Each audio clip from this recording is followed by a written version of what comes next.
Hello and welcome. You're listening to Adventures in the Vale, an RPG discussion podcast. I'm Jake. I'm Ross. Sit back and relax by the fire, for there are tales to be told.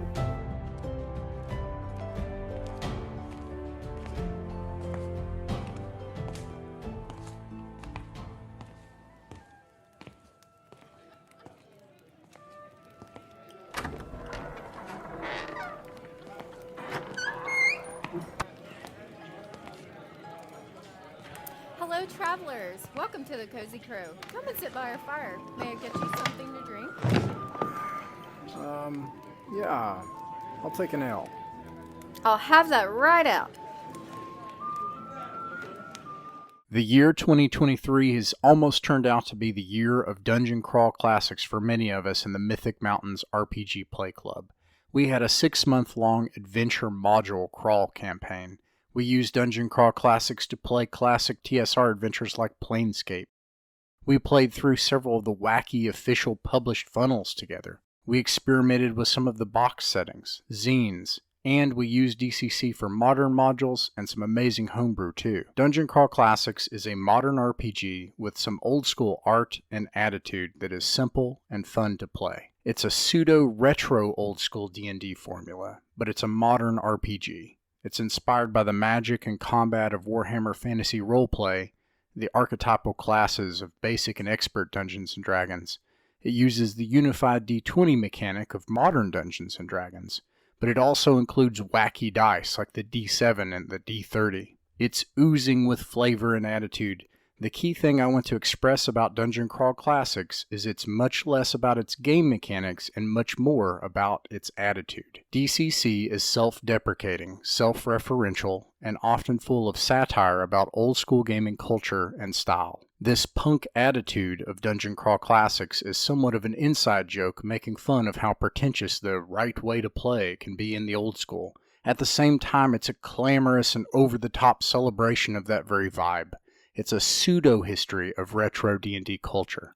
The artwork, implied setting, and wacky results on its tables borrows heavily from the Appendix N of 1st edition Advanced Dungeons & Dragons Dungeon Master's Guide, and also Saturday morning cartoons and pop culture from the 70s and 80s. The design of the game also has some serious things to say about the hobby beyond the old school reaction. Magic is dangerous and mysterious. You can cast as much as you want, but you must always contend with that magic, negotiate with something beyond you. Medieval fantasy worlds are full of wonder and exploration because of their inherent restraints. Commoners are illiterate. Most of them live and die within mere miles of their birthplace. Every element of the game drives adventure and story. Wizards have to learn new spells by plumbing the depths of dangerous crypts and answering the riddles of timeless arcane masters. Magical items are never common in this game. Every sword has a name, a personality, its own will. Every monster has features that exist just at the periphery of sight, understanding, and myth. Those aren't just orcs. They're infected tree orcs, lesions bursting with plant vines, covered with multiple insectoid eyes because of their proximity to the tree god Yggdrasil. The authors call this making monsters mysterious. Quest for it, the sages and judges of DCC declare. Dungeon Crawl Classics is one of several RPGs that I've seen suffer from a kind of surface-level misconception more than other games. The first misconception is that the funky dice or the rules are either too expensive, too hard to get, or too complicated to use. None of these things are true. If you want to try Dungeon Crawl Classics, I'll include a link to the free Quick Start rules in the description. It's completely free. It'll provide months of play for several levels. My first bit of advice is don't let any discomfort with the funky dice keep you from playing this game. They just aren't that essential for play at levels 1 through 3. Use a D6 for your D3, and don't worry about the rest if it's holding you back. If you end up loving the game, the funky dice are a ton of fun, and they're worth it, available online, and affordable. The second misconception is that the rules must be complicated because of the thickness of the book and because of all the tables. The truth is that the tables only have a single sentence that you usually need to know. All of the rules for the game probably encompass about 30 total pages. Everyone knows what a fireball is, and that's just about all you'll need to know to cast that spell. You'll need to know that and your intelligence modifier. From there, you roll a d20, add your caster level, and an attribute mod, and you slide down to see what the single sentence result is. The results are variable, and this leads to wild, unpredictable, and laugh-out-loud moments in play. I've seen a wizard create a duplicate head that burst from his chest and belched gouts of flames like a flamethrower. I've seen a cleric summon a tornado to subdue an alchemy-fueled mutant dog, but the spell misfired and permanently turned them into a snake avatar of their god. The fumble and critical hit tables work in the same way. You don't have to have them memorized, and you usually won't have to refer to them. But when you do, it's worth it. Lastly, there's a misconception that the game is so brutal that it serves as some kind of masochistic death fetish that's just a punishment for players. People get this impression because of the funnels, which are how character creation works, as well as inside jokes in the community and the artwork. In truth, a typical leveled Dungeon Crawl Classics character is immensely powerful, more comparable to a modern D&D character than an old school one. I recommend if you choose to try Dungeon Crawl Classics, you at least both try a funnel and an adventure. Playing a funnel does not give the full experience of what Dungeon Crawl Classics is like. Links to the Dungeon Crawl Classics Quick Start rules in the description. Sure, it's called Sinking the Stercorarius. Brought to you by me and Tanner's favorite thing. I forgot the name of it, but Bigham Ale by Terrence Bigham. And 4, okay. All right. When you were looking up as a ball of fire streaked across the sky, everything went black. As soon as you wake, you wish you hadn't. There's crusted blood on your face and a knot on the side of your head. On top of that, the ground keeps moving about, making you want to heave up anything that might remain in your stomach. Either you drank too much last night, or, well, you're not at all sure. So last night is nothing but a blur in your memory. Looking around, you see others in a similar state, and you're connected to the lot of them by chains that run through manacles. The chains are secured to iron rings set in the stout wooden planks of the floor. If only you could reach. Hold up. You've got no possessions. And that's when you all feel the ship heaves to one side, convulses, and then begins to list as if it were sinking.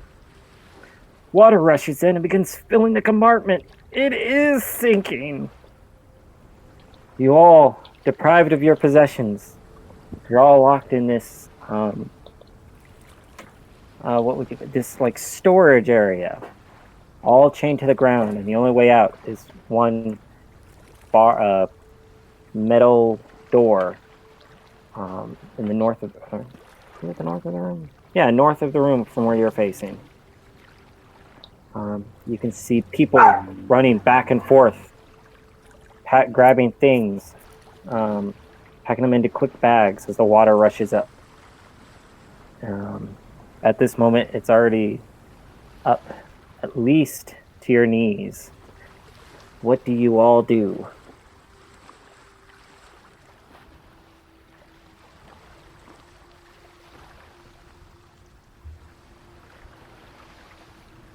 So the chains run through manacles on each person's hands, and then at either end they're affixed to rings? Yes, they're affixed to rings on the floor, the wooden floor. And you're all linked together by these chains and manacles that are... these manacles that you're all handcuffed and the chains link through.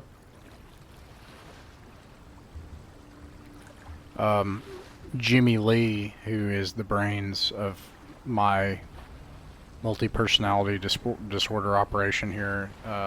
Turns to his brother Billy Lee, who is adopted because he's an elf, but he's like a swole elf. He's big, and he's like, "Come on, Billy. It's just like that last time we were drowning on a ship." And Billy just grunts. He's like, "Yeah, bro, let's do it." And then Billy's just gonna try to rip the bolt out from the chain from the bottom of the ship. Okay, if two characters are working together, you can up it from a D20 to a D24. All right. The Tabaxi brothers are going to be doing thus the same, yanking at the main hold of the chain. Jimmy just he doesn't really actually help. He just gives moral support, which matters to Billy. But unfortunately, Billy, he just like veins pop out on his head and his arms just like knot up in muscle. He's just like, oh! But he's not able to pull it out of the ship. And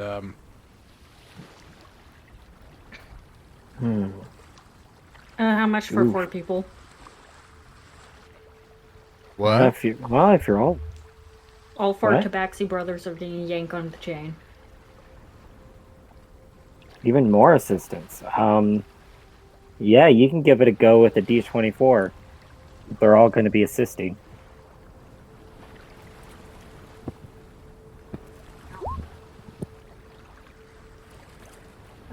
Is it not working?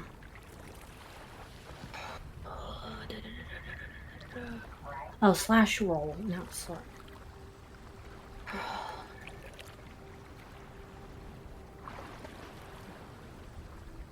There we go. I should. Got 13. Oh, 13, nice, yeah. Yeah, you're as the water rushes in and you all are pulling on the chains, the wood starts to swell, and with all your effort, the wood splinters, and you're free from the floor. But at the moment, you're all still kind of chained together. But quickly, you get the chains out from each of the manacles, and you're all now separate entities. Being able to move separately and not as one.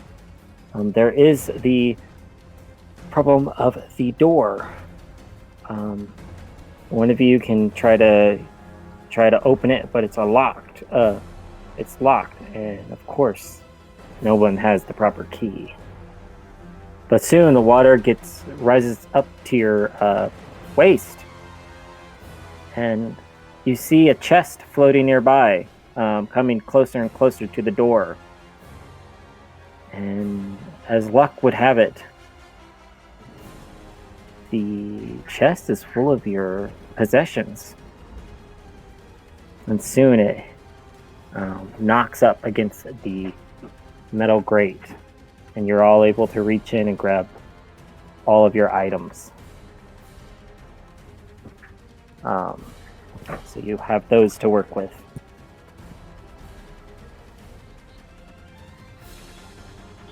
Sorry, when you say you all, is that All who exactly? of you guys. Sorry, all 12 characters have their possessions back, as everything was stuffed into this chest for later use, or maybe perhaps to even be sold off.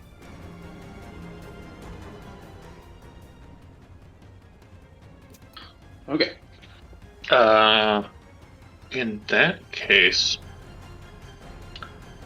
I would like Rollo. I think Rollo, my dwarven chest maker, who has a chisel, is going to make use of that to attempt to break the chain or separate the chain from the manacles, because that seems like an ideal tool for that purpose. Okay. Yeah, you can make a roll for that and see how effective it is. Okay. Shall I just roll a d20 then? Yeah, just roll a d20. And the higher the result, the more effective it is. Well, that's a 9. Okay, you can pick the chains and manacles off of one group of your choosing. Either that's your own, Sir Plushy's, or Ross's. Okay, I'll get them off my own, as we are still manacled or chained to the floor, I believe, and that seems like the most pressing concern No, we're for not Rollo. chained to the floor anymore because my four tabaxis got us unchained. Oh, okay. All of the chains were linked. I see. Yeah. Yeah, you are all Now Okay. we're together. all just cuffed. And I Yeah. see. That makes more sense how we retrieved our equipment. I was a little confused there, but I was just like, well, that was. Tabaxi brothers did the work. A Bobo lets out a... Oh, sorry, go ahead.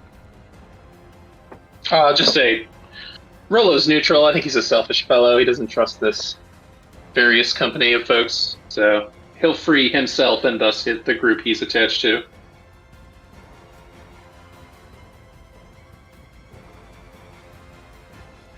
A Bobo lets out a high-pitched squeal. Let's get out of here! And he slams himself against the door. Ooh, okay. You can make a roll to try and break down the door, or at least break it from its wooden, from the wooden walls at least. Billy, he pushes a Bobo aside and he's like, I got this, kid.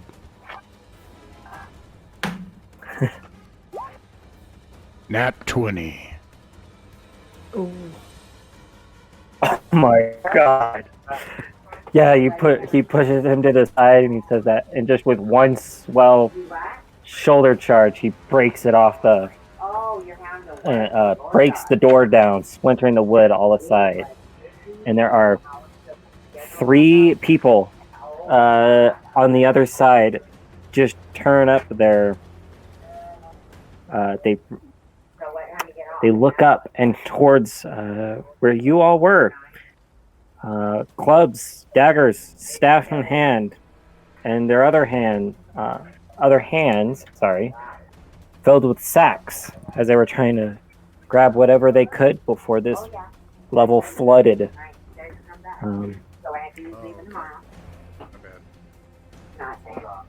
No worries. But you're all free. You're all free from the room, and now you're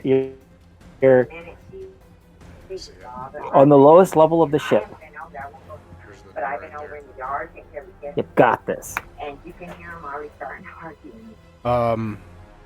Okay, yeah, go ahead. Oh yeah, I know.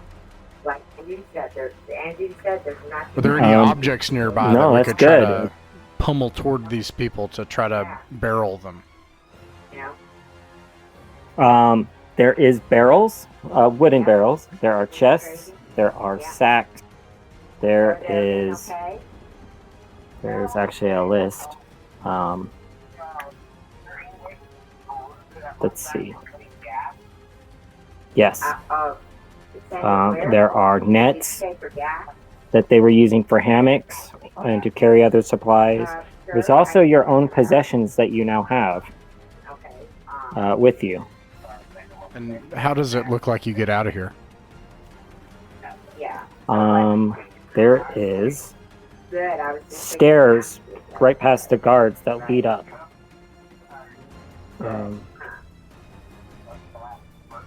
Yes, it looks like it goes up to the next floor from what you guys best can tell. Because you all don't even remember getting on this ship. Of course. Yeah. Are you going back over there tonight? Bogdan is already waving his pitchfork menacingly. But I think he's hungry for freedom. And he says, Ducky, watch my back, as he rushes forward with his pitchfork. I'll work tomorrow. Donkey? Quack. Ducky. Oh, Ducky. Nice. Yeah. So you guys will probably be working with each other. Is this room flooded as well? I didn't quite understand that. Or I didn't quite catch that. Yes, the ship is sinking and the water is waist deep. And you charge forward with this guard, or what appears to be a guard, a slaver, and there's a servant. Okay. Yeah. You like working? I would Yeah, like and to try to skewer a guard. I mean, I think that's something that, assuming they're you between us all- and the stairs. They are. They are between you and the stairs, and you all can act as you kind of took them by surprise. They didn't think you would get out of the door, or the room. So you can all throw an attack in there if you would like. Why so many At least my tuxedo-colored tabaxi is going to hoist his pitchfork and run into stab Why two. so cute? They value? Burn Okay, off fumbles. okay. Oh no! Burnov, it says, let's see, I rolled a... Got 19! It's still rolling. Hold on. A 1. What? Oh god. So, it says you miss wildly, but miraculously cause no other damage. Oh yes. I forgot about that. I need to get the football thing up and at him. Okay, a 19 does hit, and you can. Are you attacking the guard, the slaver, or the servant with your pitchfork? Probably the slaver. Okay. That's 4 damage. 4 damage. Yeah. So you pierce his leather armor and takes the hit, and you charge him past and into the stairs. And there you go. Teuton, what did you roll as you charged with your pitchfork? A 9. A 9. That does not pierce anybody, and the guard with his staff is able to parry your pitchfork, and it gets tangled up inside the net, or the netting, off to your side. Is there any way you can contact $20? Because Chris needs $20. Okay, and do you guys want to use any other characters? My characters rolled a 5, a 1, a 13, and an 11. Okay, a 13 and an 11 that does hit. Alrighty. So one of them does a D4 plus 2, Billy Lee. He does 4 damage, and this is all going toward the guard. And then Ooh. a Bobo does 1 damage. Ooh. Okay, man. Yeah. So yeah, you heard. Everybody's just so angry, confused, trying not to drown, and you just, as a angry mob, just charge these poor degenerate souls trying to get off this boat. And just then, Oh, yeah, sorry. let's see. No, go ahead. Oh, I was just making attack rolls in the background, assuming that this was an okay thing to do. But, don't Yeah, that's want fine. to interrupt. Okay, Jurgis the rope maker, it makes an attack against the guard with a 17. Okay, that does hit. Alright, well, he has +2 to damage from 1+1 strength bonus in his lucky sign there. Wow. Ooh.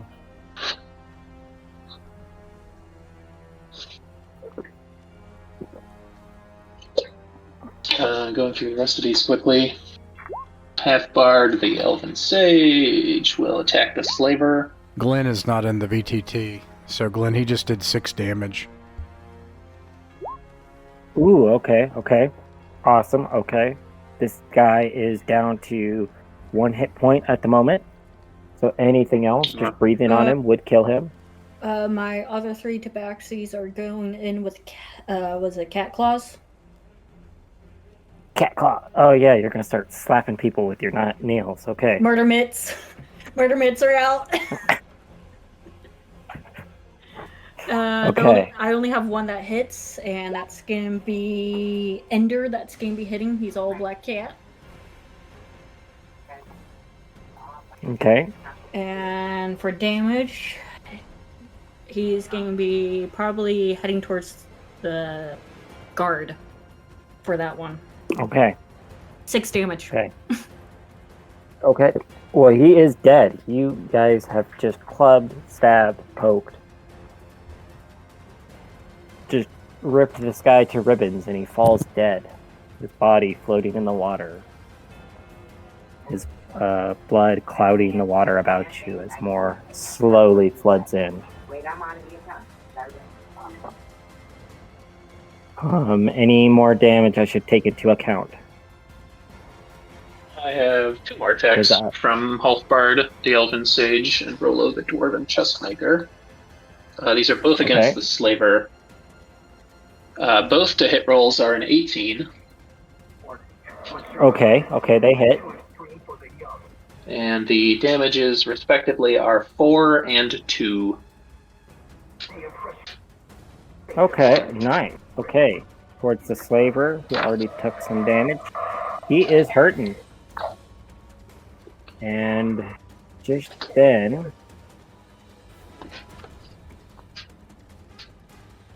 Surplus, one of your characters will slither through the water. Sorry. What? Quickly, it grabs around. You're cutting in and out a bit. Can you hear me? Yes. Said, one of your characters feels something move past their leg. Just as they're about to yell out to watch out, they go quickly underwater. Character 2 takes 8 points of damage and is drug underwater, never to be seen. Oh. How many points of damage? 8. Ooh, death.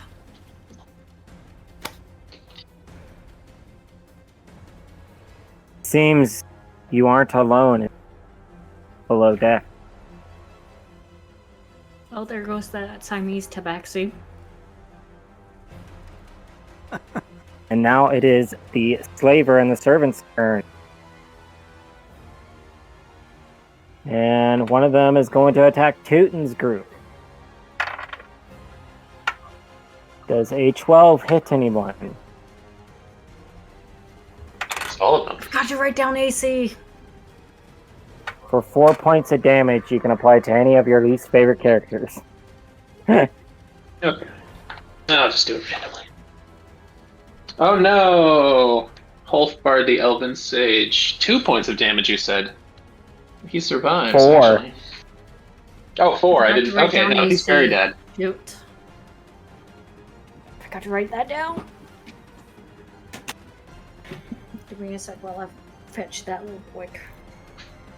And then the other is attacking Ross's group with a 15 to hit and 5 points of damage. Which character? Your least favorite character, My whichever least one you favorite? want to. Burnov, your time to has everyone. come. Burnov takes his stinky cheese, and you just see the stinky cheese just sink beneath the waves.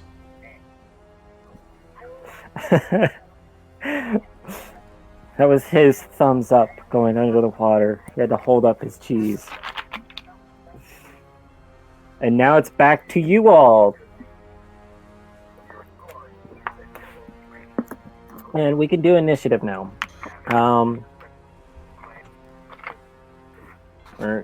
Yeah. Since we don't have armor, is this a classic 10 for AC? Just one Yeah. double check. Okay. You have no armor, it's 10. Are we doing one roll for all of the level zeros or individual initiative? I think just one roll for each group. Yeah. I only have 3 in my group because my Siamese went away. 13. 10. Okay. 10. Okay. 16. Okay. And the last two go last with a 4. So, Tootin, it's up to you. What do you do? So Bogdan is fully in the grips of bloodlust, and with a wordless roar, rushes at the slaver with his pitchfork. Ooh. With a 13 to hit. Okay, that hits. Nice. Bogdan also has a +2 melee damage. 1 from strength and 1 from born on the battlefield, his lucky sign. Doing 9 points of damage with his pitchfork. Jeez.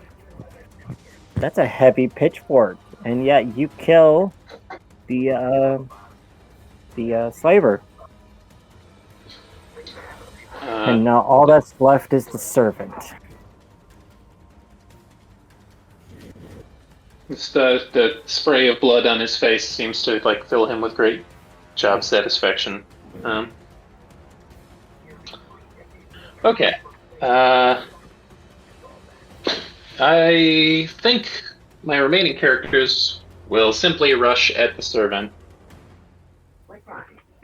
He appears as though he's attempting to block our way and intends us harm, right? Does he have a weapon in hand? This is simply like a defenseless civilian He cringing does in have a a corner. staff in hand. He has a staff in hand, and he's doing his best to keep his job going and try to keep you guys below decks. But he's quickly...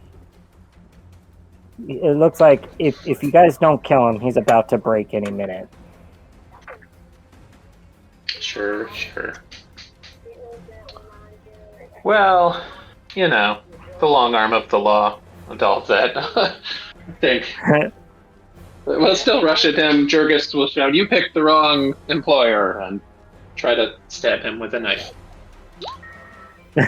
But that's a 1, so I should roll a fumble table, right? Yes. Fumbles. One of the best parts of the game besides spell duels. This is a d20, right? No, it's a D4 on the fumble table, crit table. So that means it's lower on the fumble. It's a D4, yeah. Yeah. Okay. Yeah. Oh, because that's If you're zero level character. level Right. 0 character, it's a D4. Cool, thank you. And the luck bonus is a minus here. So 24 minus 1 is 2. So I trip but may recover with a DC 10 reflex save. Otherwise, I spend the next round prone. That sounds like a death sentence. Let's try a reflex save.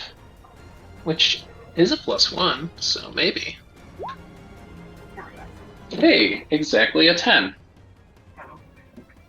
Ooh, so you barely passed. Yep. Regain my footing. Jurgis does. Alright, and then Rolo attacks with a chisel, shouting in Dwarfish, with a 15 to hit. Ooh, okay, and 1 point of damage. Oh man. 1 point of damage. He's close to death. Whoever can get... I'll tell you that he has 4 hit points left. Just to be clear here, this poor lowly servant. And let's see. Oh, okay.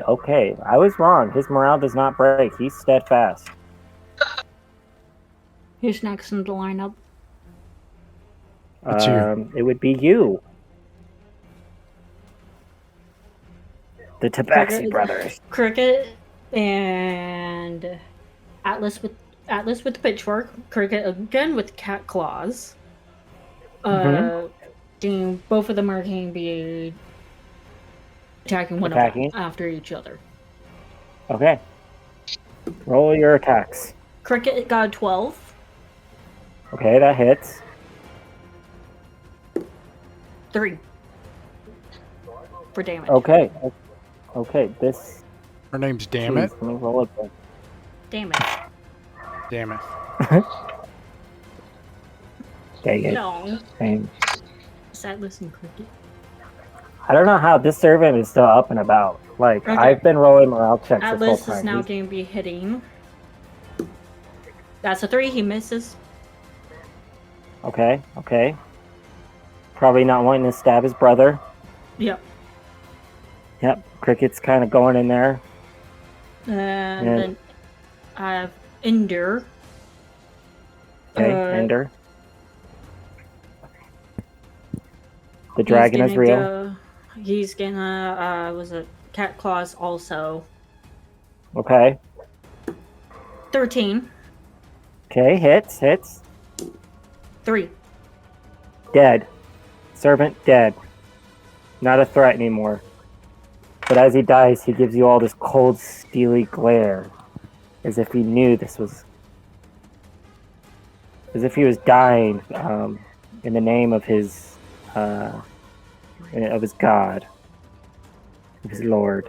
Yeah, that's it. But wait, there's more. A tentacle comes and reaches for... one of Teuton's group.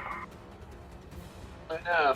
It wraps on the leg of person number 2. Okay, that would be Bogdan, the turnip farmer. Okay. It wraps around its legs and pulls them below. No. His name's Bogdang. Avenge me, Ducky! He has 1 hit point, so I'm sure that he's dead. All right.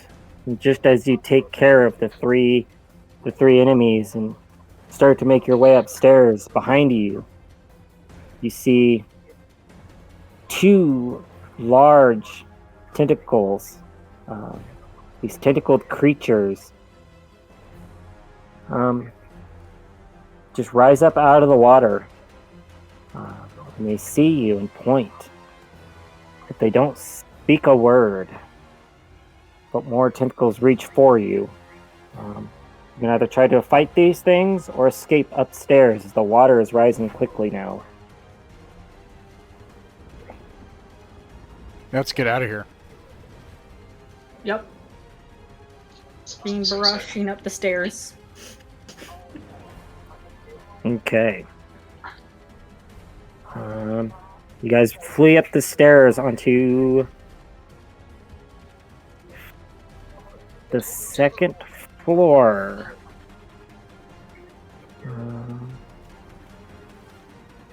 Just as you reach up the stairs, you hear the ringing of the ship's bell. And someone's yelling, "Abandon ship! Abandon ship! Over the side! To safety!"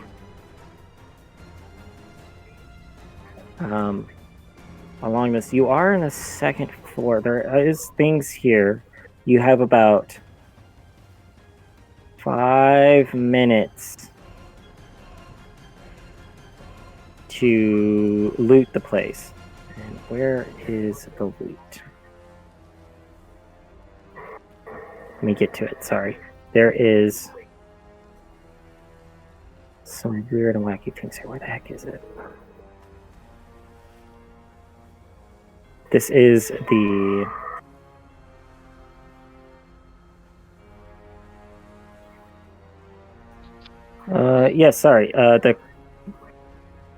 You were in the lower deck, the aft cargo lock.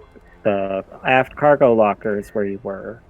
You were fighting in the midship cargo hold towards the I'm sorry, it was ladders. That's my bad.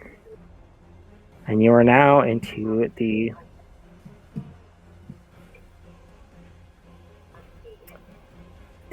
quarter deck captain's quarters, which actually has things. If you take the time to look. I'm sorry, I'm trying to find the loot table for this because I was rolling. But anyways, you do find some things here. Some gold, some weapons if you take the time. But, I mean, all of this is in plain sight if you so choose to stop and take the time to loot. Cricket is getting rushed towards a bag of gold. Crew on the deck? Or is everyone already gone overboard?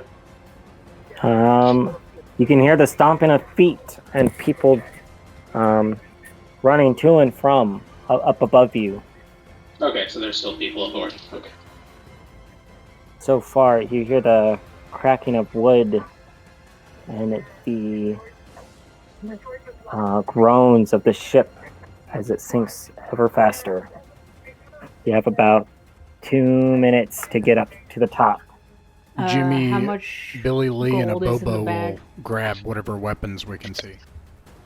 Okay, they grab, for Sir Plushie's group, the gold, it is 40 gold pieces. For Ross's group, they grab a short sword, a hand axe, and a long sword. Any more looting? As now the water has reached this deck. I think it's worth taking a moment to loot. Okay.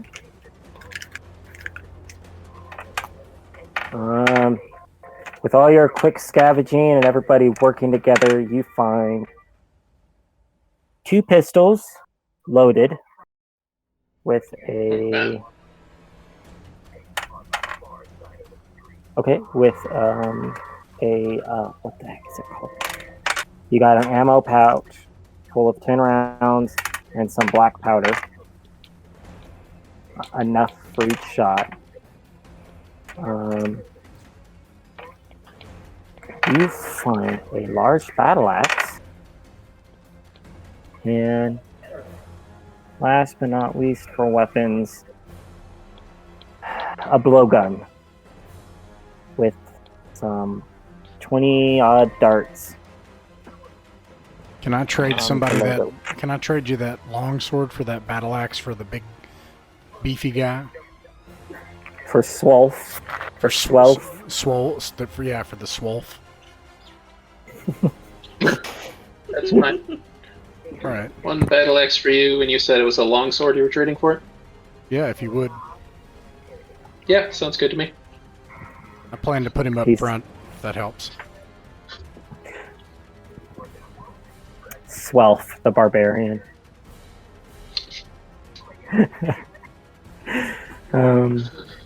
And for minor things, you find a lantern with some oil, a map with what appears from where they departed from and to where they were going, and last but not least, another 250 copper to spread amongst yourselves.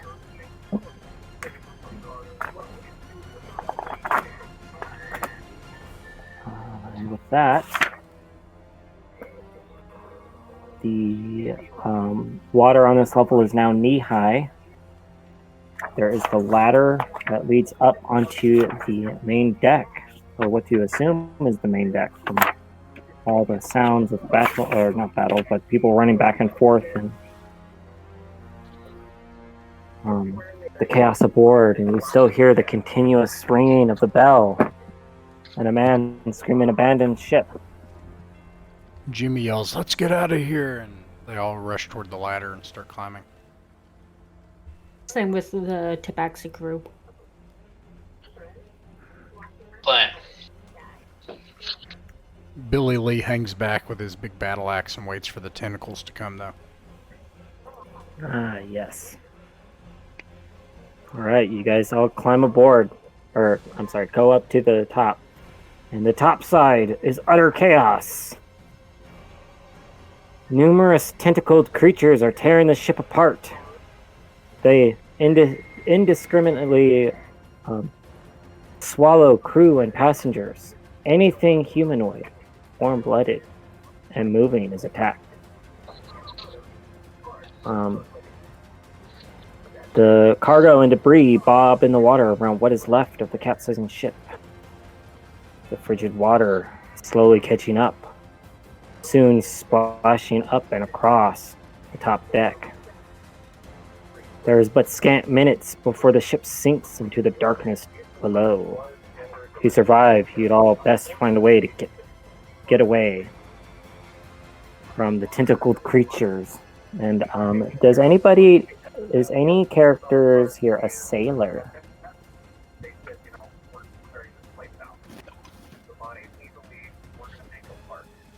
Or have any knowledge of boats and ships? Would a coastmonger be one?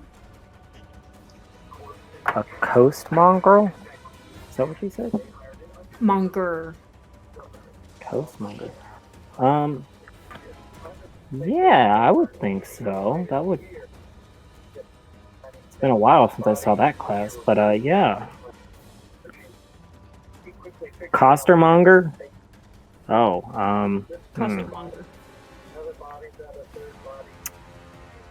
No. Oh, okay. Oh, they sell fruit and vegetables. Yeah. I have everything fruit on this character. The apples. Amazing. They tell me the ship's gonna sink. We best get out of here. Ben, Jerry, go. Rolo has a plan. He's carrying 10 pounds of wood, which is like 1 2x4. So that's his sturdy vessel.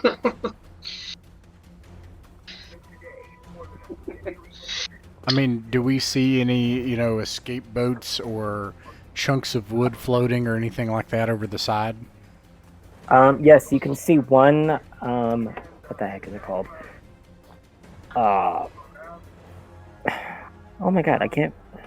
This is why I don't like ships. I don't remember the names of things. But a little dinghy, a little rowboat, hanging off to one side. But as you all quickly pour over and look inside, you can see that there's a hole in the bottom of it. But all around the vessel, you see debris, crates, wood, doors, and other various things floating and bobbing in the water. And off in the distance, at best, what you can tell, maybe just an hour or two away, what appears to be an island. Let's throw that 2x4 in that boat and hop in. Yeah. Rolo's a chest maker, so he should, be able to repair wooden things. It just has to not be... We have to be able to bail it out faster than it fills with water. Or at the same rate. The Baxi crew is going to go for crates that are floating in the water. Okay. This is the thing. So if people want to get in the boat, there's enough for 5 people, and the rest would have to hang on the sides. And then for those wanting to go out into the floating debris, you will have to do a strength check in a few minutes. Okay. But again, the top side, there's 4 tentacled creatures attacking and swallowing crew and servants alike. The captain is fighting valiantly, shooting his pistols, and his first mate is ringing the bell for anybody left before he soon abandons the position and jumps overboard.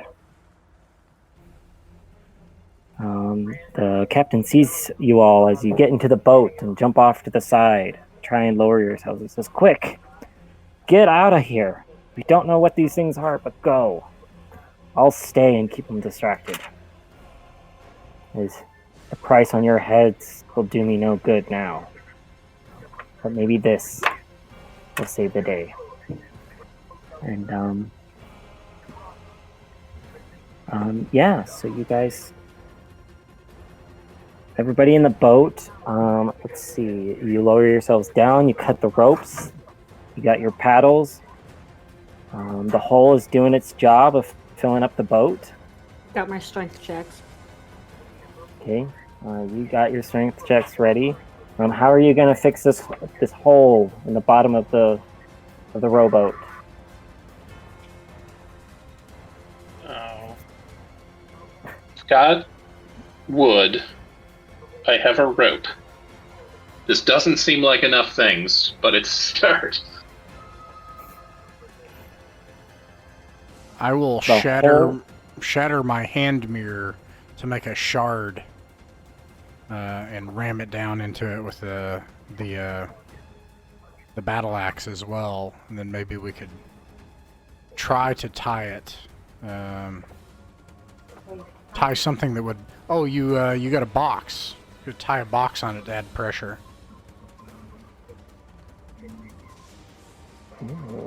Yeah, we just need like a big flat surface, right, to press against it.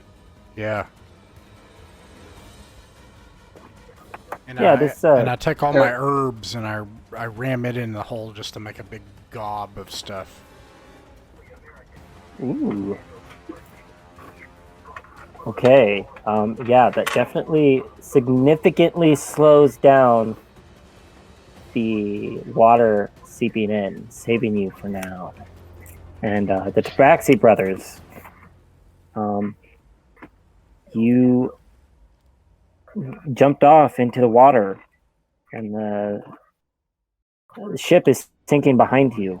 The last of it you can see is the top of the mast and the crow's nest. Are you going to ask me my strength checks? Yes, the sinking ship is causing currents that threaten to drag you down. The I have undertow. a 16, a 13, and an 8 for strength checks. Oh, okay. So you have to beat a 14, and anybody else gets pulled under. Oh, Lord. Right. 2 of them are getting pulled under. Okay. And now you must make a fortitude save for everyone that's under. Shoot, I did not write that down. It's okay. Level 0 character for fortitude. What is that, Ross? Please. Real quick. It's usually a 0. Your Your fortitude. stamina modifier. Yeah. Yeah. Which modifier? Stamina. That's a -1, and that also is a -1. Just great. They get pulled under. I haven't rolled yet. Oh, okay, just rough. That's a 17 for the first one. Oh, wow, okay. And a 11 for the second one. Oh man, okay, the Tabaxi brothers. Yeah, those two who get pulled under, it takes a few minutes, but then they resurface, soaked and barely alive. But what they saw underneath was a nightmare that they wouldn't want to share. As they saw a number of dozens of more tentacled creatures swimming around the ship, grabbing bodies, and everybody else who didn't make it, trying to swim up to the surface. We take them back down into the depths. But yeah, you guys have survived the ship. Congratulations. Now, on to... or at least some of you have survived the ship. So, those on the boat, you guys just paddle your way there. Not too long as the island gets closer. With the Baxi brothers, you make your way on crates and various other things, doors, for our reference, and make a makeshift little boat and begin paddling. You'll encounter the good jellyfish, which is nice. Okay, don't worry about those. So you pass by them as they float around in mass around the debris and the flaming wreckage of burning oil along the sea. But let's see. I'm not an expert on nautical things. That doesn't look good to eat. No, they're fine. It's good. It's good times. So no one has no maritime knowledge. Just to be sure. Nope. I got this map. It's probably not very helpful when lost at sea with no idea where you are exactly. Yeah. Well, you see this massive island.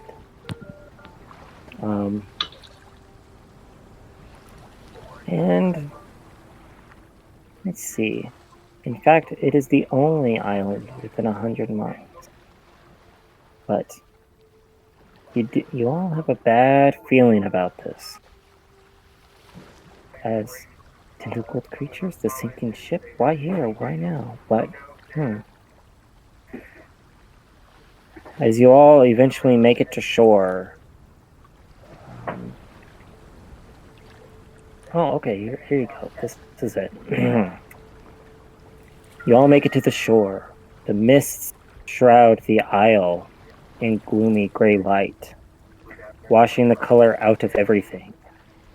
No wind blows, and the sea is calm. A light snow falls noiselessly around you, though it's not cold. Ahead, there appears to be a small beach. And, yes, you guys arrive at this beach that is black sand. From the taste of the snow, you can tell it's ash.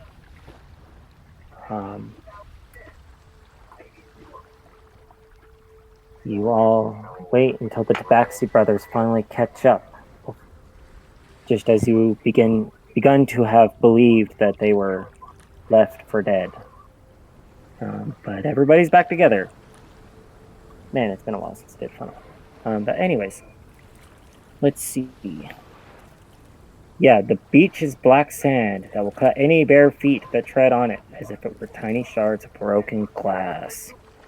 Just beyond the beach is a ridge of black rock that encircles it and rises 30 feet into the mist above. If anyone desires to climb up the ridge, I will need a strength check. But if not, you guys could find a different way around or maybe another way off. If we can get that rope off of that boat, Billy Lee Swolf the Barbarian will attempt to climb the ridge. Okay. Use this rope. I made it myself. It's very sturdy. Mo, you have 3 Tabaxis that can naturally climb up to 30 feet. Oh, yeah. Okay, that's fine. You still need a strength check. This is kind of a big ridge, okay? Strength check. You mean steep? Steep. Okay, it's a steep. I'll let the Tabaxi do it, sure. Cricket is can you step up to the plate and say, nope, hand it over. Allow me, I have the claws to do it.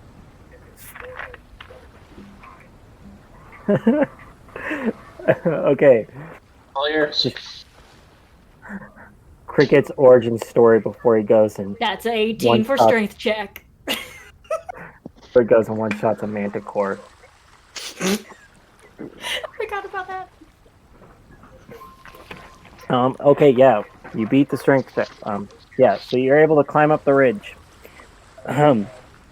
Climbing the ridge puts you on the edge of a large crater about a mile in diameter. The ridge itself rises with a gentle slope, roughly 100 feet, to where you stand, putting the crater floor below sea level.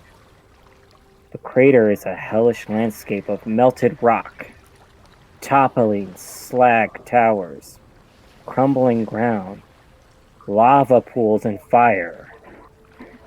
The air is acrid and smells of burning metal.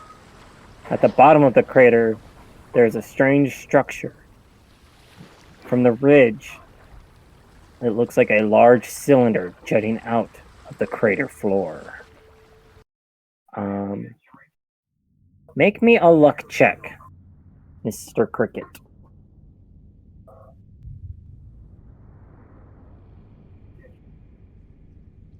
I got a 19. Okay. So it's hard to see in this distance to tell what it is, but you do see movement in the shadows of the crater.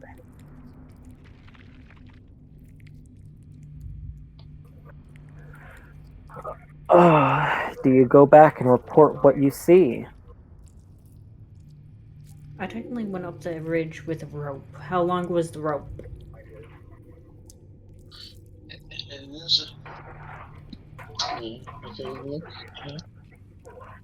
It's 100 feet of rope. Ooh. Oh, that's funny. Okay, I'm yeah, going to that's plenty secure the enough. rope, then proceed to holler loud enough for them to hear on one side of the ridge versus the other side of the ridge, saying, "Heads up, there might be company." And the other two tabaxis are going to climb up, along by vice versa, using the rope to climb. Okay. I'm assuming everybody else climbs up too? Yes. Yeah, I think so. Okay, alright. And yes, you all make it to the top of this ridge easily, thanks to Cricket. You all stop and stare, seeing the shadows yet again, moving from the edges of the crater towards the center to where this large metal cylinder jutting out is. Descending. Oh gosh. Descending into the crater. Let me skip past that. Oh, okay. Yeah, this is important. Besides a bunch of that. Descending into the crater, you almost instantly, through the mist, come across two of your group. One tabaxi and Burnoff. But they have been changed.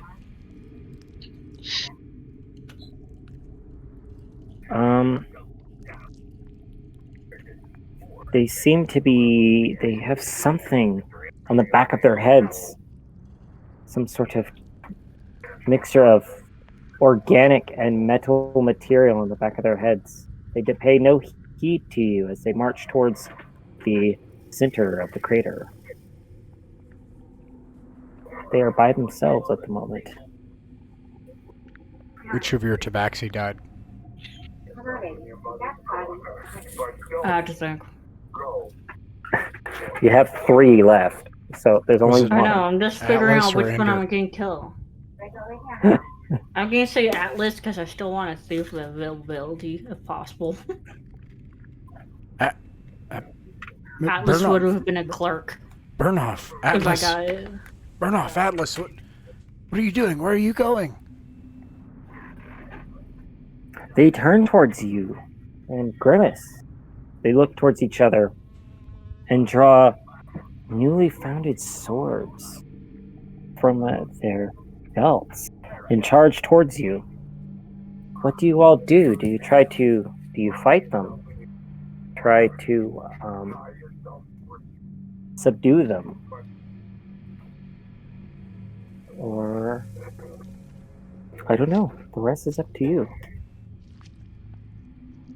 Cricket is going to go LeBonk with his hammer onto Atlas. Okay. Yeah. I don't think you forfeit your life, your right That's a to be 9. alive. Your attack.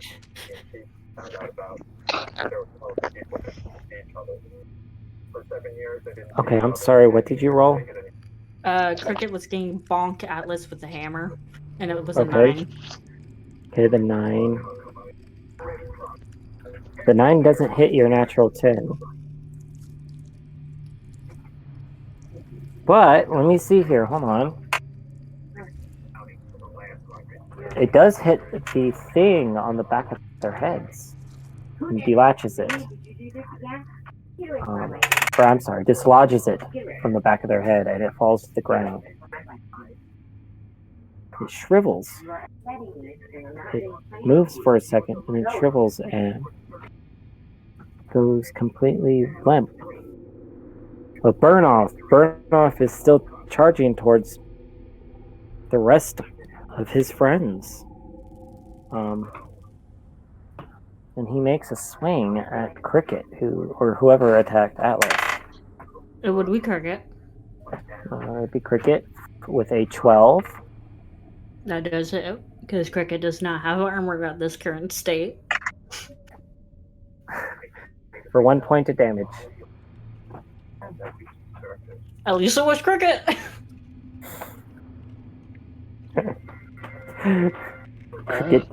Cricket is still alive.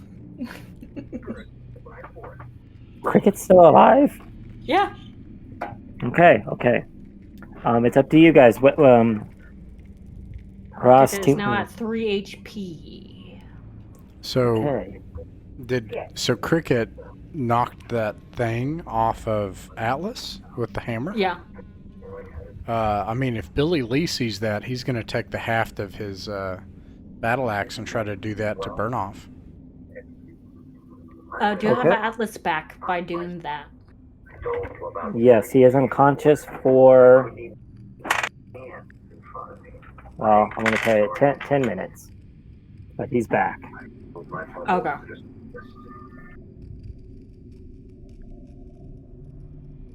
Okay, you try to hit the thing off the back of his head.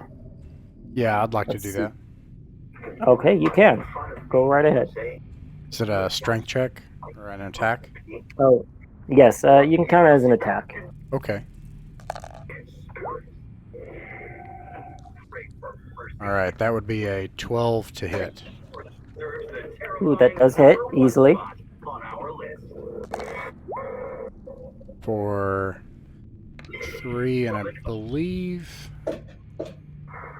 Do I yeah, because he's level 0, so 5 damage. This is strength. Okay, that works. You actually knock this thing off, and it falls to the floor. Burnoff collapses and is unconscious. And this is actually important in a minute, but we'll get to it in just a minute. But it is important to note that you guys have rescued them. Nice. So you have 2 characters back. Yes, rescue them. That's what I was going to try to do as well. Down the stairs. Swelf and Burnoff are the main heroes of this story, okay?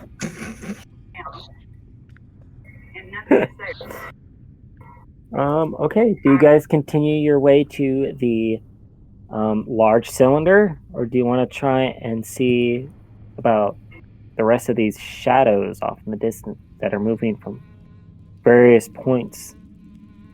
I'm sorry, moving. What kind of happened to Atlas is going to proceed to hoist Atlas up and usher Ender over to help with the other side of Atlas and proceed to go towards the metal cylinder thing in the middle. Okay. All right.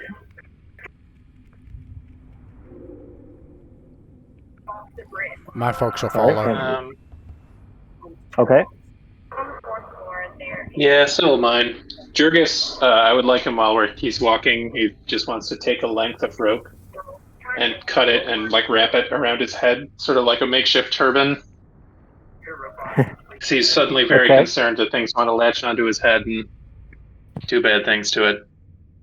And he's slightly intelligent, so he thinks this is a good plan. When I'm in here, especially alone, Hey, you see unearthly common things latching to people's heads. You might as well put something on your head to protect yourself. That's logical. That's the best hat I could make. I imagine it looks really dumb. It's just thick rope tied. Okay. You guys are making your way towards the cylinder, and as you walk, let's see. Anyone can make me a intelligence check. One or everyone? Yeah, Judy, you roll. Roll me an intelligence check. Okay. Go intelligence. And a +1.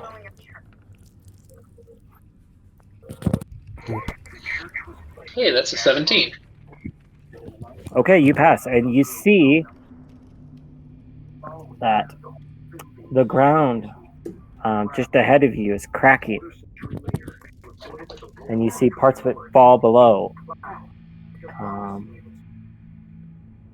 It's about to collapse, but you all are walking straight towards it. What do you do? Do you warn the others, or do you? Stop! Oh. The ground here is treacherous. Proceeds to stop.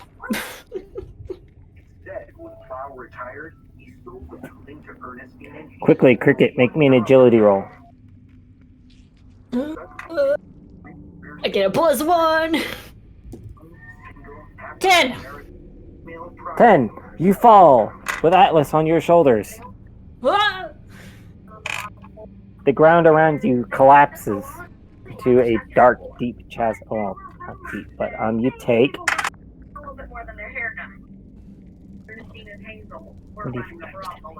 Okay, you fall into a 10-foot deep hole, taking 2 damage.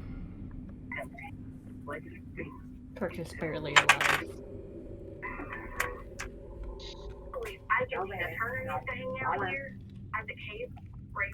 But then the cracking stops as if the ground has settled. Are you okay down there? Lee? Look over to Rolo, and I would, do you still have that rope? Oh, it's there on your head. I don't know if it's Rolo. Not all of it. It's Jurgis is the rope maker. Jimmy Lee's like, well, then it's time to use your head.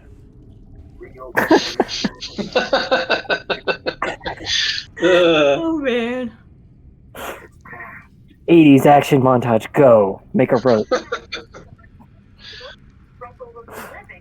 Cool. He unwinds the rope from his head, I guess. Okay.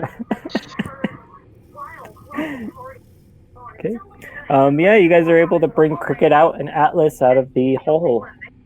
Atlas, because Cricket was cushioning the fall, did not take any damage, so don't worry about that. All right.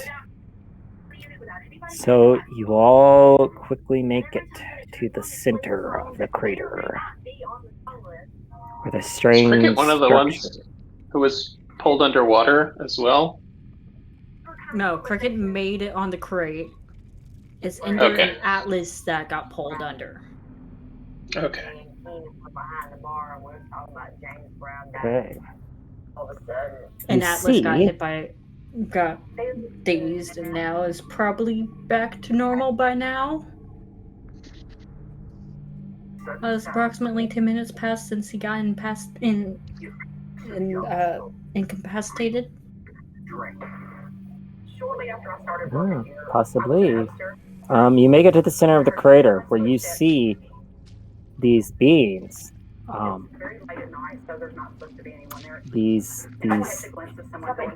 This crew, I guess you could call it, a wide variety of humanoids. Short, tall, thick, thin, 2 and 4 armed, all bipedal. From their bodies, they might be humans, elves, dwarves, and even monster races like orcs, ogres, and others you don't quite know. Many of them wear suits of a dark material, with what looks like hard plates at key areas. Shoulders, arms, chest, back, thighs, knees, to give you a picture. It appears they're all silently toiling away, removing dirt and debris and heavy rocks, trying to excavate this structure. You can see one that appears, as best as you can tell, to be the leader, who stands about 7.5 feet tall. His That's the last thing we heard. Yeah, glossy gray skin, long thin limbs, 4 arms, and 6 fingers on each hand that are much longer than expected.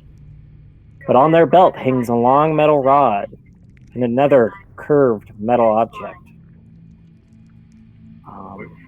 He's pointing but staring at different ones, not speaking a word. He seems to be silently directing this group and the new recruits who are joining them. One appears to be...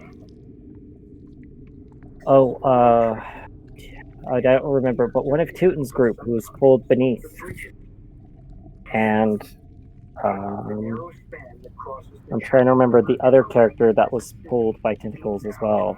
It was in the lower half of the ship. It was one of my characters. Yeah, one of your characters. You see them join and start picking up debris and moving it.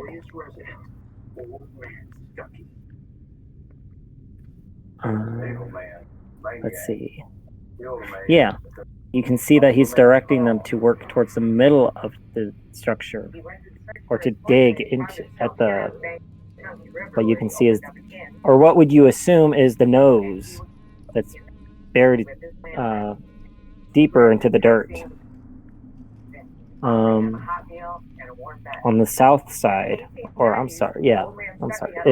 part that's hanging up, the back end of this structure, you can see a open hatch and a few people going in and then coming back out with ropes and planks and metal, going over to what appears to be their attempt at building scaffolding for some reason. And then I turn it over to you. What would you guys like to do? Well, I don't know about the rest of you. It seems to me like we need to go straight into this strange thing full of murderous, brain-sucking aliens.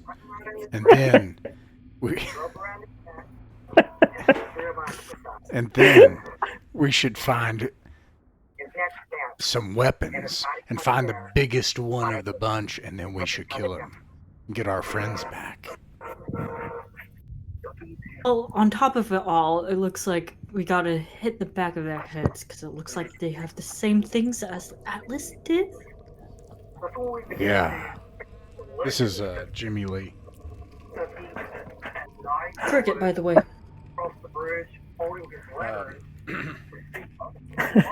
Billy's like, yeah, brother, yeah, I think you're right. We're just gonna have to go in there and find some stuff to just start killing.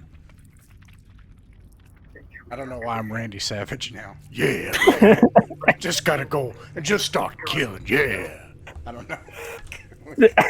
I have to remember that's what the Cricket swelf now.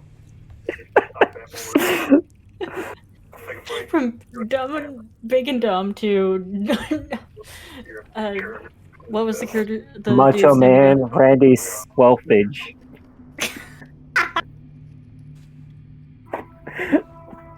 Oh man. I love this. I love this. He's turning out to be the hero we all need. Yeah. So most of them. Won't they immediately see us? A Bobo, he's like, yeah, that's kind of what I was thinking. I would say if we can get the weapons without alerting them, and whatever others come walking in, let's try to knock off those things off of them. I say. So what do you all think about like sneaking in that part where they're coming in and out? I say aye for sneaking in, and if you can, knock as many of those things off of their heads. So are Atlas and Burnoff awake now? Yes, they are, and they have gained some traits for the recruited. Let me covering. Okay, where the heck is it? So they gain several special abilities, and this is what they have. These are leftover facets of the thing that was attached to them as it slowly melded with their mind. They have line of sight telepathic communication up to 60 feet. The ability to breathe water for up to 10 minutes at a time. They have 2 antenna-like filaments that was burrowed into their temples, which cannot be removed. 2 what? They have like 2 antennas. They move from time to time without any discernible patterns. Okay. It's just like go into open wounds in their skull. Yeah, just 2 open wounds to their skulls, but it's like antennas. They got antennas now. Do you want the description of what Atlas now looks like? Just a second. There's 2 things, since there's 2 of you that I gotta do. Okay, so Burnoff, he knows of the internal systems of this structure, and Atlas knows of the weapons system. They know just the basic workings of anything inside, but a bit more knowledge on those 2 things. I mean, so I have like 3 questions then, I think. Okay. For Burnoff, does he think the thing can still work? Assuming he knows it's a spaceship, right? So, like, does he think it could be self-destructed? And does he think that he can find a way to control it, like from a bridge or a mainframe? Yes, it can still be worked. He knows that there is an AI on board. Secondly, for the first question as well, he knows that there is an escape pod, a fully functional escape pod on board. This thing can be self-destructed, but you have to try to talk this intelligent creation into doing it. And thirdly, yes, it can be controlled. There is a bridge. I mean, and to answer everybody else's questions, sorry. It is a spaceship. So, no worries. How many people can fit on the escape pod? That Burnoff does not know. I mean, he will tell everyone this stuff. Okay. Atlas is going to say, I know the weapons on it. We could do destruction if need be.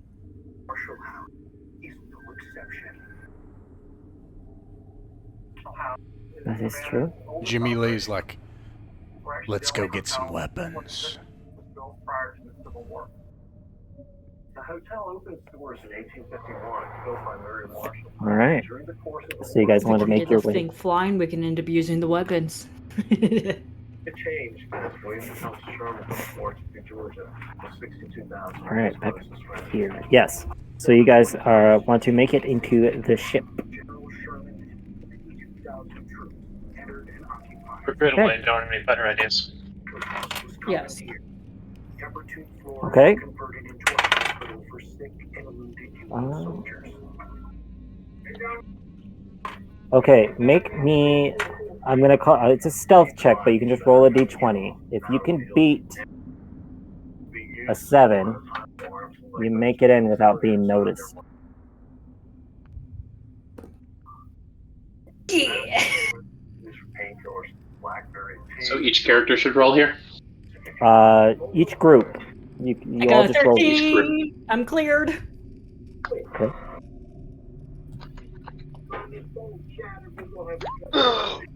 Oh, a 7. Yes, that's the number. Yes. That's extremely primitive. Give me a bone saw.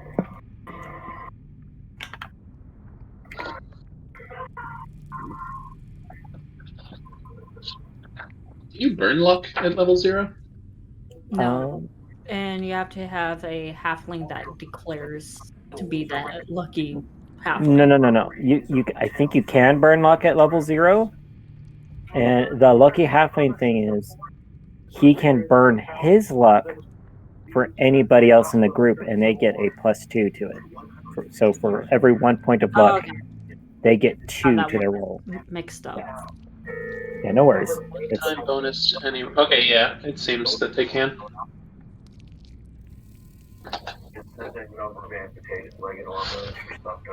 This seems Okay. like a roll I probably would have been worth burning luck on, but no need. Because you rolled it high enough. Well, exactly.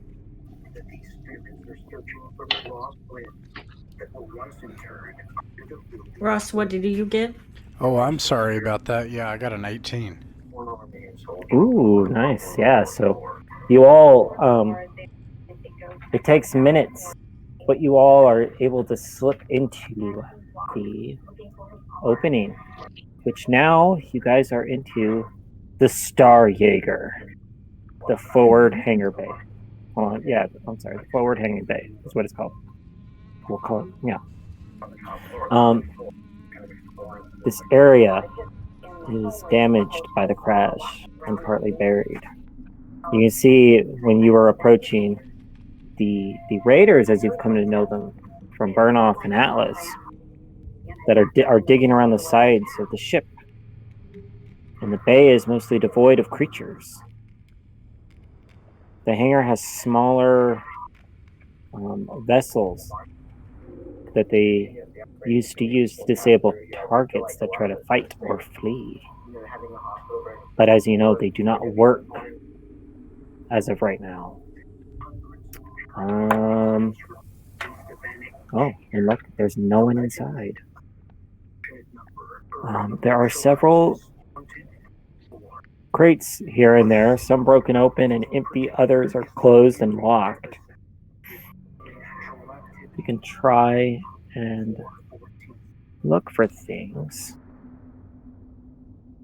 Let me see. There is 6 crates, and if you decide to try and open them, they each take 2 minutes to open. I'm down because we need some Same. gear and some weapons. So, Yeah.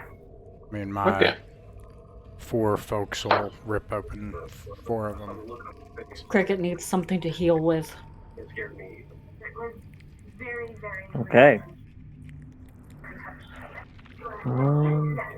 That's that. Okay, so in the crates you find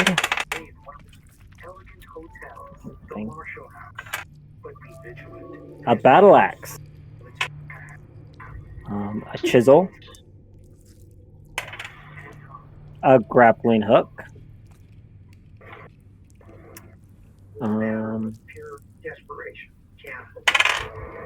A riding crop.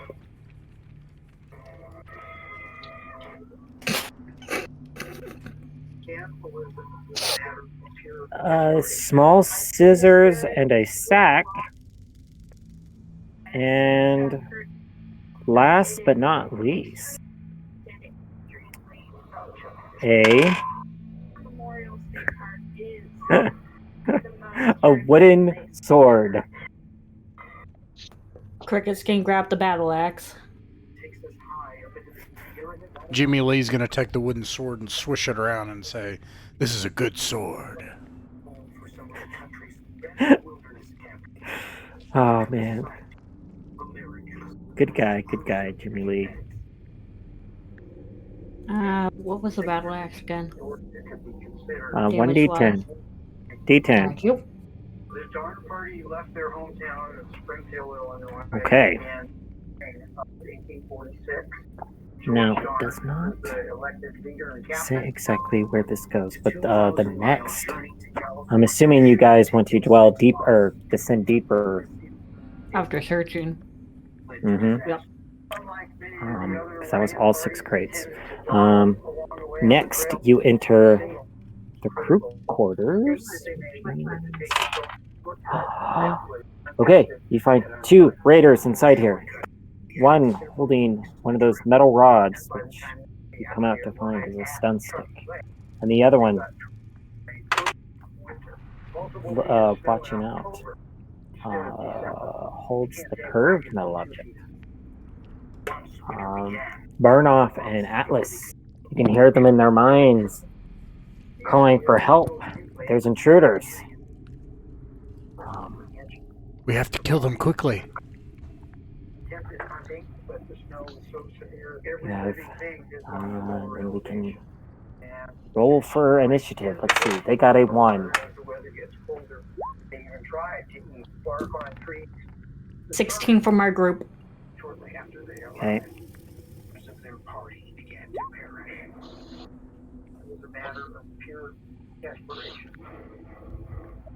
I got a 7.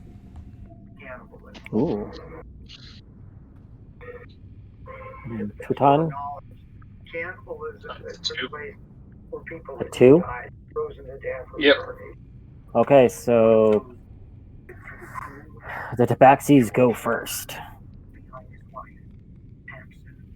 Even though she was small, short, and considered frail. Quick question. Does Atlas still have the sword that he summoned or whatnot from beforehand when he had that weird thing attached to him? Yes. It's just a short sword. What is that? It was a short sword. Attack ability. D6. 20. Yeah. The only difference in a long sword and a short sword is one has a slightly longer reach. Write it down. That's it. Okay. Atlas is going to proceed to charge at the one with the stun stick. Okay. And Cricket is going to proceed to run charge at with the battle axe against the other one that has the curved piece of metal. And Ender is going to do a casual stabby stab towards the stun stick person following Atlas. Okay. Going first to what was it?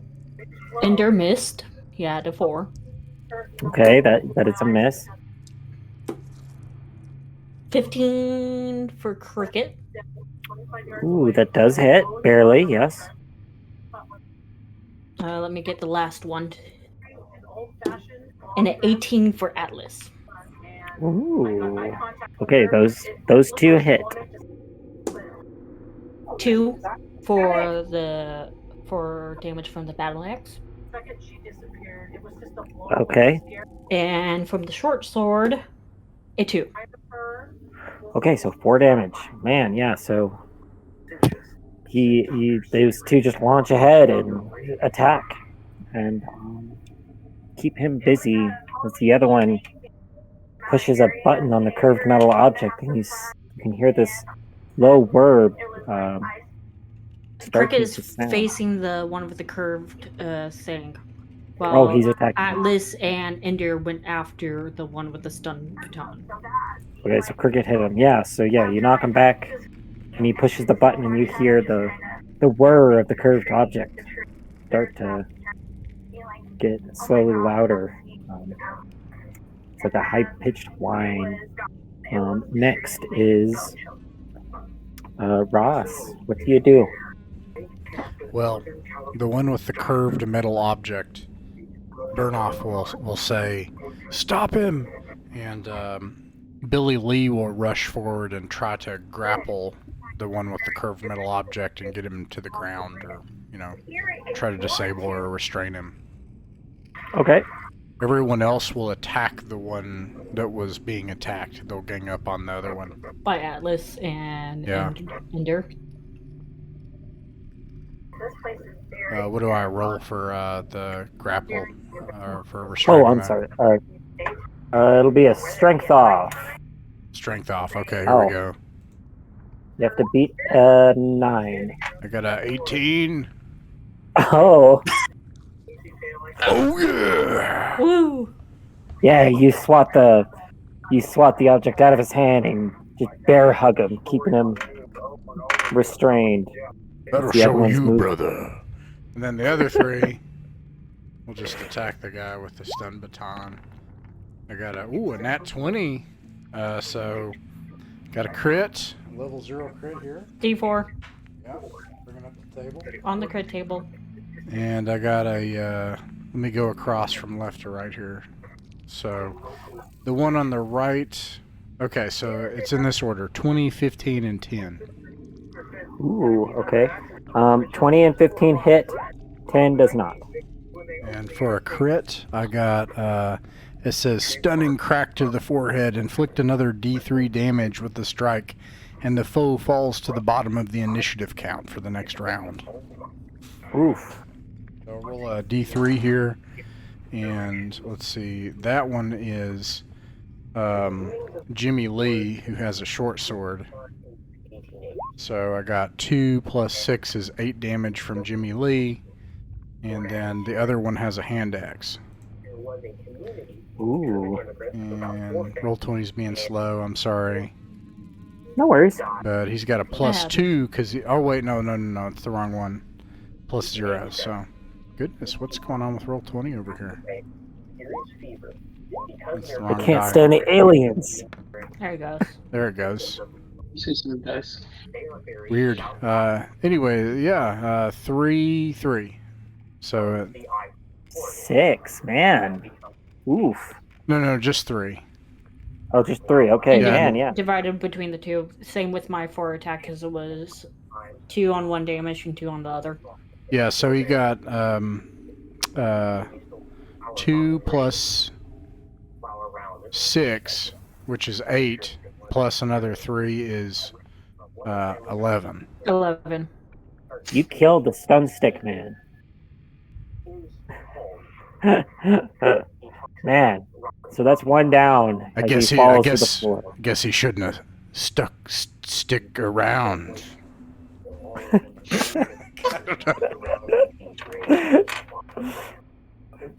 I don't know if I may have to kill this guy off. Actually, I don't know if I can deal with this guy.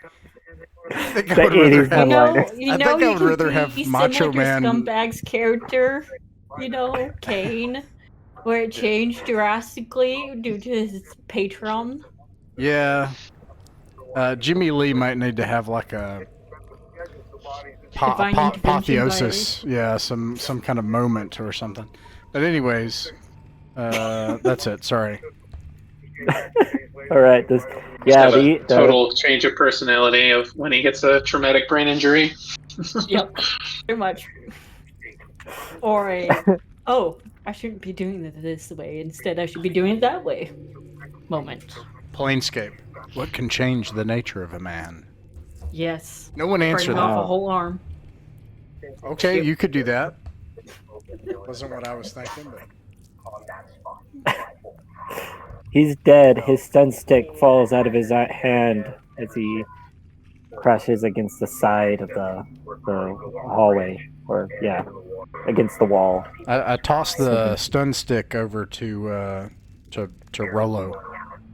People queuing off for no reason. Yeah. And a chisel, presumably. Yeah. Yes, it is. And now it's up to you. Let's see. We only have the one that's been grappled to the ground, or is this being held upright? Was it, Ross? You didn't define what it was. You just said grapple. I just wanted to restrain him from being able to use the curved object because Burnoff said to. Oh, yeah. Yeah, so, you have that. He's restrained, and he is open and vulnerable to attacks. Okay.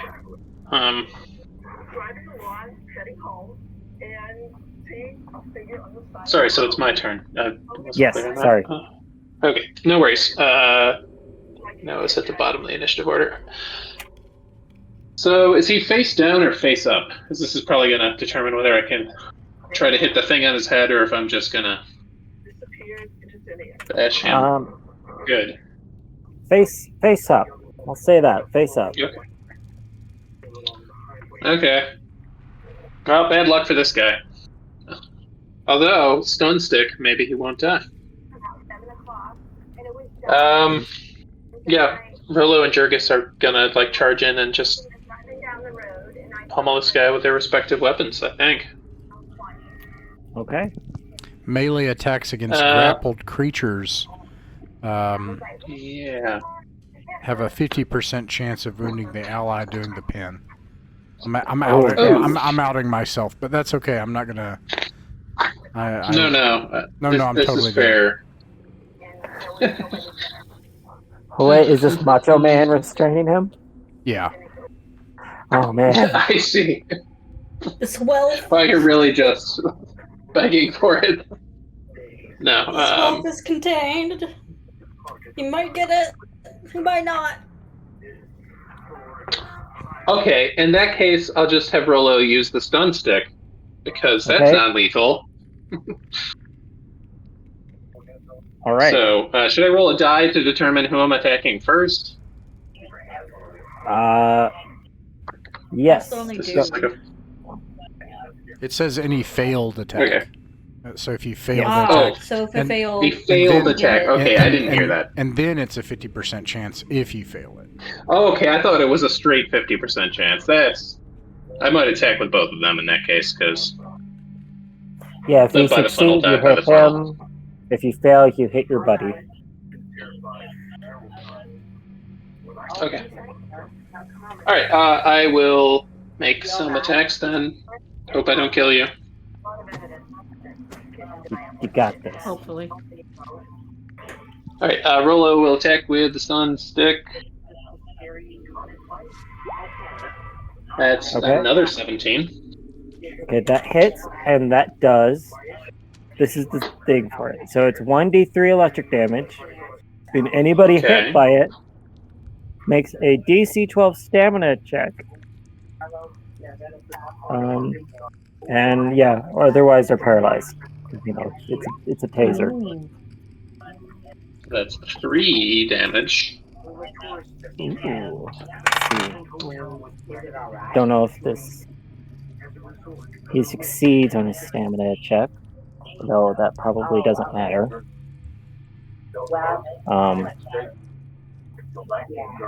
Okay. So 3 damage. I think...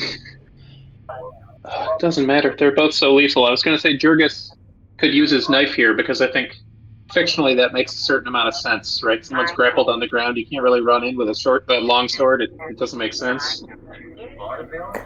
Just going to hack at random bits with him with a long sword. That seems really unsafe. So, alright, yeah, I'll just do what makes sense, and I'll check with the knife, because that just seems a lot more logical to me, that you would attack someone pinned on the ground with a knife. makes logical sense. All right. Ooh, That's a 4 to hit. Ooh, a 4 to hit. Oof. Yeah. You stab Swelf in the back. this wealth. It's a 50% chance to hit an ally, right? If I miss, or did I mishear that yet again? So if you succeed your attack, you hit the Yes. target, the enemy. You Okay. fail, you hit a buddy. I see. That's it. Failed, The so you hit 50% the is button. literally just. Well, I'm No sorry, worries. my friend. Got stabbed in the back. You gotta roll the damage. 3. Didn't know. Mm. I have a +2 to melee damage.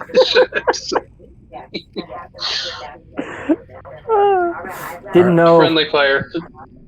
Yeah, and I don't think I get to roll the body check at session at level 0. This So is still dungeon. he goes, oh brother, and he slides off the blade. He's dead.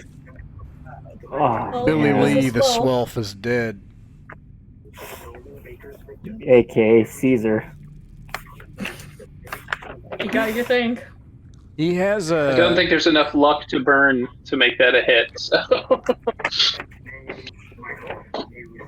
he has a battle axe.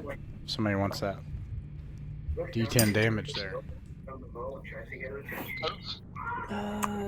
Checking to see where the roll the body check is, but I don't know.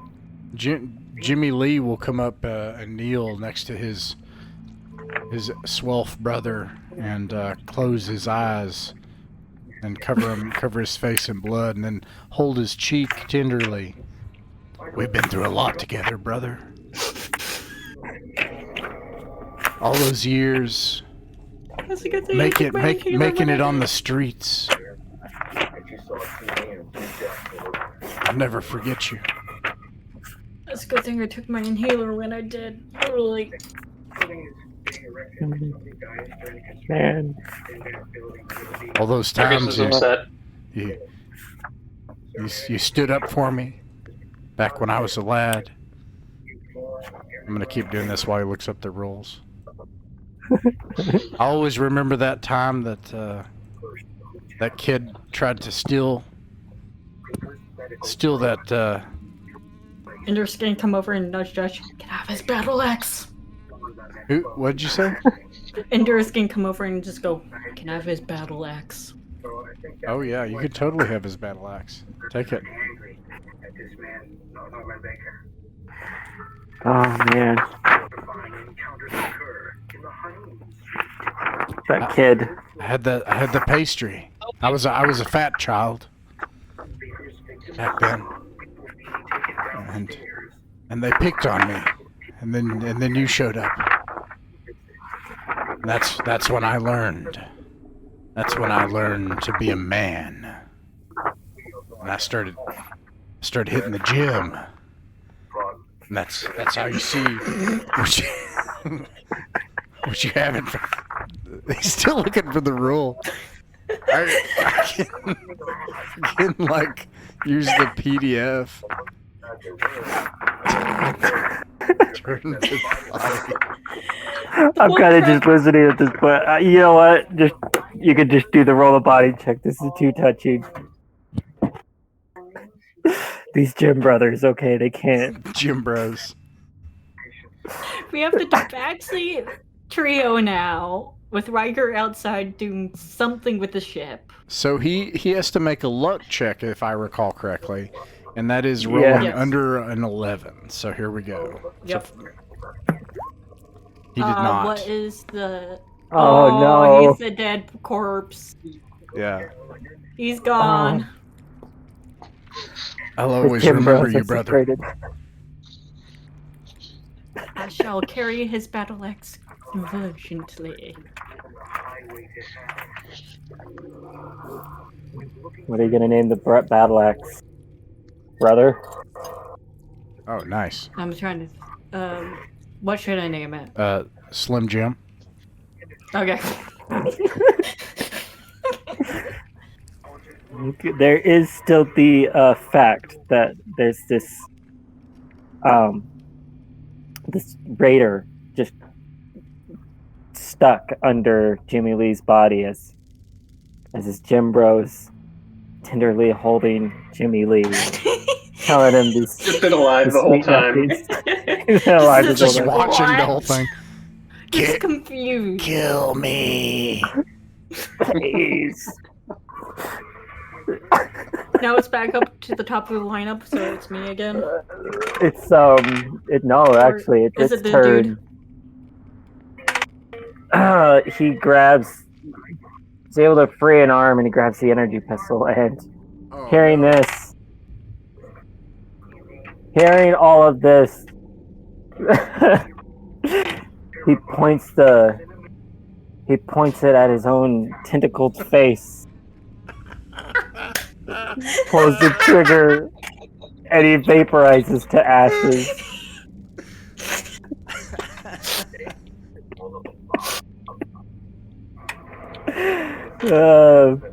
Leaving Jimmy Lee lying dead in a pile of ashes, and the gun laying just above his shoulders.